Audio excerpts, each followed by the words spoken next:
আমাৰ জিমৰ কাৰণে আমি এটা ভাল গিফ্ট দিব বিচাৰিছো দুজন মেম্বাৰ খুব কষ্ট কৰি হাৰ্ড ৱৰ্ক কৰি এজনে বডি লছ কৰিছে 1 মান্থত আৰু এজনে ফেব্ৰুৱাৰী মাহত জইন কৰি বডি গেইন কৰিছে আৰু তেখেতৰ 73 বডি ৱেইট আছিলে কেজি আৰু এতিয়া প্ৰেজেণ্ট হৈ আছে 85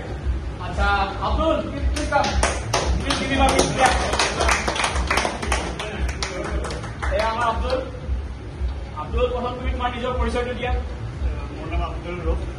মোৰ ঘৰ নলবাৰী আপোনাৰ মই ইয়াতে কাম কৰি আছোঁ যোৰহাটে LIC অফিচত ইয়াতে তেওঁলোকে জিমত জইনিং কৰিলোঁ আৰু জানুৱাৰীত জইনিং কৰিলোঁ এতিয়াতো 8 মাহ হৈ গ'ল ভালে পাইছোঁ আৰু ছাৰৰ পৰিয়াল ট্ৰেইনিং দিছে ভালে লাগিছে আৰু গাইডেন্সটো কেনেকুৱা পাইছে কৰি আছে ভাল পাইছে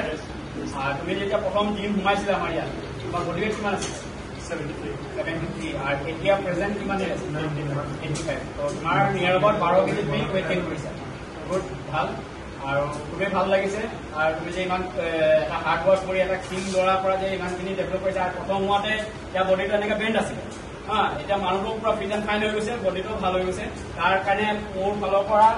আমাৰ জিমৰ ফালৰ পৰা এটা সৰু গিফ্ট দিয়া হৈছে এটা শ্বেকাৰ আৰু এইটো মই ইয়ৰ ৱে প্ৰটিন ছাপ্লিমেণ্ট মই ব্ৰেণ্ড এম্বেচেডাৰ হয়